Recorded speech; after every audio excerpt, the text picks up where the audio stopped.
आप सभी को भारत भूषण गौड़ का प्रणाम। हमारे चैनल पर आपका स्वागत है।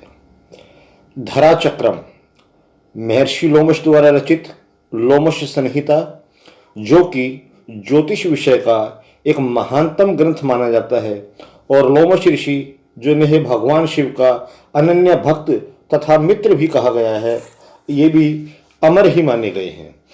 उनके द्वारा लिखित लोमश संहिता का धरा चक्र अध्याय समाज के लिए सदा से ही कल्याणकारी रहा है। लाखों वर्ष पुरानी इस संहिता में, इस अध्याय में धरा चक्र विधि के द्वारा लोमश ऋषि बताते हैं कि भूमि के किस हिस्से में धन दबा हुआ है, किस भूमि के टुकड़े पर देवता निवास करते हैं और किस भूमि पर वास करने से हानि दुख होता है। तो आइए धरा चक्र को शुरू करते हैं। मुनि रुवाच।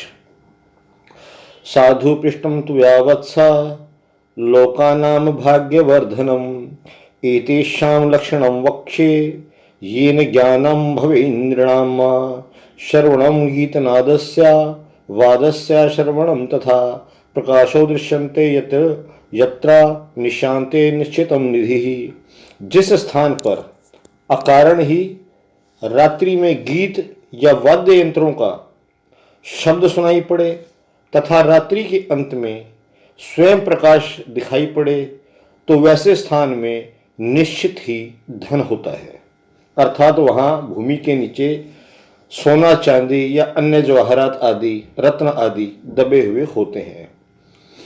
सर्पाणाम दर्शनम चैव जायते यत्र नित्यशः नकुलानां च सदनम सर्ठानाम तथैव च। जिस स्थान में नित्य यानी कि हर रोज सांप, नेवले और सरठ गोह को कहा जाता है, यानी कि जिस स्थान में सांप, नेवले हो और गोह आदि नित्य दिखाई दे। दर्शनम खंजरीटानां प्रभाते यदि जायते उद्दंग मुखानां साहिने तत्र स्यान्निश्चितं निधिः। और प्रातः और सायं उत्तराभिमुख अर्थात उत्तर की ओर मुख करके खंजन पक्षी भी देखा जाए, ऐसे स्थान पर निश्चित ही गड़े हुए धन की संभावना रहती है। यहाँ पर मैं एक चीज और स्पष्ट कर दूं कि सर्प और नेवला दो प्राकृतिक शत्रु जीव माने गए हैं। यदि ये एक ही स्थान पर नित्य दिखाई पड़े और आपस में बैर भाव को भुलाकर एक दूसरे को हानि ना पहुंचाएं, तब सांप और नेवले की स्थिति को मान्यता दी जाएगी। इसके अलावा अगले श्लोक में कहते हैं, सरीसृपाणाम रक्तानाम दर्शनम यत्र नित्यशः पीपीलिकाराम च तथा तत्र द्रव्यम न संशयः।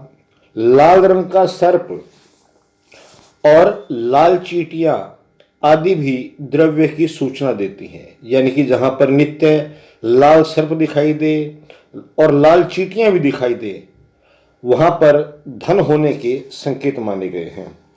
और चहा नामक पक्षी का जिस स्थान पर निवास हो वो भी गुप्त धन सूचक है, अर्थात वहां भी धन होने की संभावना रहती है। आरोप्य चतुरः पादान् यत्र श्वा मुत्सृजेत चषाणाम वसनम यत्र तदधो निश्चितम निधि। स्वाभाविक रूप से कुत्ता एक पैर उठाकर ही मूत्र त्याग करता है, किंतु जिस स्थान पर श्वान, कुत्ता चारों पैरों पर खड़े होकर मूत्र त्याग करे, ऐसे स्थान पर गुप्त धन होने की संभावना रहती है। श्वेत पुष्पा च बृहति दृश्यते यत्र भूतले तत्र द्रव्यम न संदेहो गेयम देवेन रक्षितम। श्वेत पुष्प वाली बृहति अर्थात भटकटैया एक पौधा होता है जो सफेद फूल वाली हो। वो भटकटैया जहां विशेष रूप से उदित हो, यानी कि वहां पर बहुतायत से मिलती हो, वहां पर गुप्त धन दबा होने की बहुत संभावना रहती है। पद्मगंधाधरा यत्र पुष्प तोया विषिंचने शुश्वेत मधुरा स्निग्धा गेयम तत्र धनम ध्रुवम। जिस भूमि में कमल के समान सुगंध आती हो, अर्थात वहां की मिट्टी में कमल के पुष्प जैसी सुगंध आती हो, वह जल प्रक्षेपण से पुष्प गंध निकले, अर्थात जब आप भूमि में जल डालते हैं तो उस मिट्टी से पुष्प जैसी सुगंध आने लगे। जहां की मिट्टी चिकनी हो, सफेद हो, श्वेत वर्ण वाली हो, मधुर स्वाद वाली, यानी कि जीभ पर रखने पर जिसमें मिठास आता हो, तो वहां गुप्त धन दबा होने की बहुत संभावना होती है। नारीणाम सुंदरीणाम च नित्यं स्वप्ने प्रदर्शनम यत्र श्वेता सवत्सा गौः श्वे सर्पश्च मौक्तिकम हरिद्रा तोये जानाम च प्रभाते दर्शनम मुहुः तत्रापि निश्चितं द्रव्यम गेये लक्षण वेद भी। जिस स्थान पर शयन करते समय, यानी कि वहां पर सोने पर, जिस स्थान पर आप सोते हैं, शयन करते हैं, भोर के स्वप्न में, यानी कि सुबह 4 बजे के बाद के सपने में सुंदरियां दिखाई दे, सवत्सा गो यानी कि बछड़े सहित गौ दिखाई दे, या सफेद गौ दिखाई दे, या सफेद रंग का सर्प दिखाई दे, मोती दिखाई दे, या हल्दी दिखाई दे, या कमल दिखाई दे, या मछली या अन्य जलीय जंतु यानी कि जल में रहने वाले जीव प्रायः दिखते हों। अक्सर आपको स्वप्न में सुबह के समय पर ये चीजें दिखती हों, तो वैसे स्थान में गुप्त धन की संभावना बहुत ज्यादा रहती है। स्निग्धा सुशर्करा युक्ता मृत्तिका लक्ष्यते यदि सर्वे सकंटका वृक्षा दृश्यन्थेण्डानि नित्यशः यत्र दुर्वांकुराढ्या भूस्तत्र तोयम न संशयः। जहाँ चिकनी मधुर स्वाद वाली मिट्टी ही हो, साथ ही आसपास ज्यादातर वृक्ष कंटीले यानी कि कांटेदार हों, तथा चींटियों के अंडे बहुतायत से बहुत ज्यादा संख्या में इधर उधर दिख पड़े, दूरवा सघन रूप से यानी कि घास बहुत ज्यादा फैला हुआ हो, ऐसे स्थान पर पर्याप्त मात्रा में जल की प्राप्ति होती है, यानी कि उस भूमि के नीचे जल हो जाना चाहिए।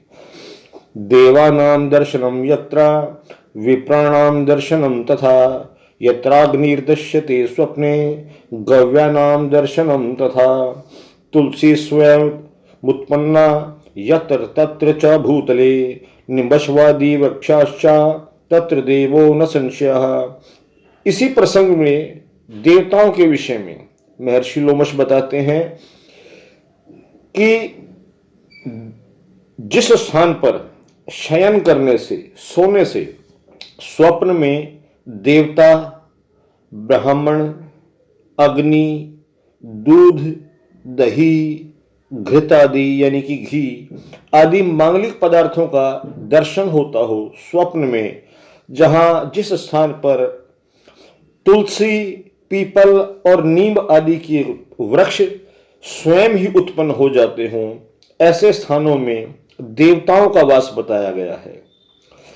यत्रोष प्रयुक्ता भूः शृगालाद्यैः समन्विता वृक्षाः स्वयं विनश्यन्ति तत्र शल्यं न संशयः यत्र तैल परिपूर्णोऽपि स्वयं दीपो विनश्यति मंदा ज्योतिर्तिः दीपस्य दृश्यन्ते यत्र भूतले चित्तमुद्वेग संयुक्तं जायते यत्र संस्थिते नाना विघ्नयुता भूमिस्तत्र शल्यं न संशयः फलितः पुष्पितो वृक्षो वन्ध्यास्त्री भग्न भाण्डकं तैलं तारागणश्चैव स्वप्ने शल्यस्य सूचकः।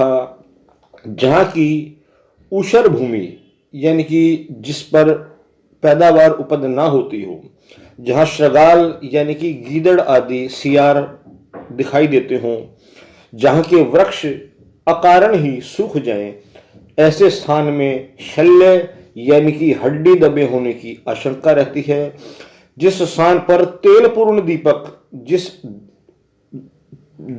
जो दीपक तेल से जलाया जाता है, वो अकारण ही बुझ जाए, या उसका तेज फीका लगे, थोड़ी देर तक भी वास करने पर उद्वेग यानी कि बेचैनी होने लगे, अनेकानेक विघ्न बाधाएं आने लगे, ऐसे स्थान पर निश्चित ही शल्य हड्डी होती है, यानी कि ऐसा स्थान रहने के लिए उपयुक्त नहीं होता। स्वप्न में पुष्प, लता आदि वृक्ष, बांझ स्त्री, टूटे फूटे बर्तन, तेल और तारागण यानी कि तारे दिखाई पड़े, ऐसे स्थान पर भी हड्डी होती हैं, ऐसा जानना चाहिए। इस प्रकार हमने धरा चक्र के कुछ मुख्य श्लोक जो कि हमारे विषय से संबंधित थे वह आपके सामने प्रस्तुत किए। धरा चक्र एक 100% अचूक और प्राचीन ज्योतिष की विधि है और यह कभी भी निष्फल नहीं जाती, इसे कोई भी आजमाकर देख सकता है। मित्रों, यदि आपको हमारा ये वीडियो पसंद आया हो, इसे लाइक करें, शेयर करें, हमारे चैनल को सब्सक्राइब करें। आप सभी को भारत भूषण गौड़ का